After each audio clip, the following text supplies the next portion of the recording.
রুশ হামলার জবাবে কিছুটা ব্যাকফুটে চলে গেলেও আবারও সামরিক ঘাঁটির মতো গুরুত্বপূর্ণ স্থাপনায় কৌশলগত হামলা চালিয়ে ঘুরে দাঁড়ানোর চেষ্টা করছে ইউক্রেন।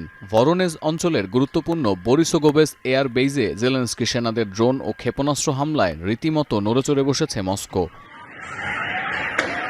শুধু বিমান ঘাঁটি ও সেখানে মজুত করে রাখা সমরাস্ত্র ছাড়াও শনিবার ইউক্রেনের হামলার অন্যতম লক্ষ্যবস্তু ছিল রাজধানী মস্কোর গুরুত্বপূর্ণ বিমানবন্দর। তবে মস্কোর মেয়র দাবি করছেন ইউক্রেন থেকে ছোড়া 4টি ড্রোন সফলভাবে প্রতিহত করেছে রুশ প্রতিরক্ষা ব্যবস্থা। যদিও সম্ভাব্য ক্ষয়ক্ষতির আশঙ্কায় সাময়িকভাবে বন্ধ ঘোষণা করা হয় বিমানবন্দরের কার্যক্রম। রুশ প্রতিরক্ষা বিভাগ আরও বলছে, স্থানীয় সময় শনিবার সন্ধ্যা থেকে রাশিয়ার বিভিন্ন গুরুত্বপূর্ণ স্থাপনা লক্ষ্য করে মোট 48টি ড্রোন ছোড়ে ইউক্রেন। রোববার ভোরে রুশ ভূখণ্ডে পাঠানো হয় আরও 45টি ড্রোন। তবে মস্কোর দাবি শনিবার সন্ধ্যা থেকে রোববার ভোর পর্যন্ত কিয়েভের মোট 94টি ড্রোন ধ্বংস করা হয়েছে। এর আগে ইউক্রেনে এক ধাক্কায় 322টি ড্রোন দিয়ে হামলা চালায় রাশিয়া।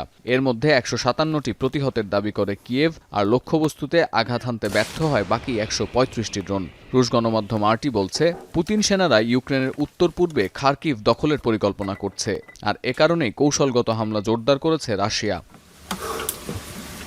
এদিকে মার্কিন প্রেসিডেন্টের সঙ্গে গেল শুক্রবারের ফোন আলাপকে যুদ্ধ শুরুর পর সবচেয়ে গুরুত্বপূর্ণ আলোচনা হিসেবে দেখছেন ইউক্রেনীয় প্রেসিডেন্ট ভলোদিমির জেলেনস্কি। পাশাপাশি ইউক্রেনকে প্যাট্রিয়ট মিসাইল সিস্টেম দেওয়ার বিষয়ে মার্কিন প্রেসিডেন্টের বক্তব্যকেও স্বাগত জানিয়েছেন তিনি। По розмові з президентом Сполучених Штатів Америки, яка була напередодні. Напевно, це була найкраща розмова за весь цей час, максимально продуктивна. এদিকে রুশ হামলা ঠেকাতে ইউক্রেনের প্যাট্রিয়ট মিসাইল সিস্টেম প্রয়োজন হবে এমন বক্তব্য দিলেও ওয়াশিংটন কিয়েভকে এই সহায়তা দেবে কিনা তা স্পষ্ট করেননি মার্কিন প্রেসিডেন্ট।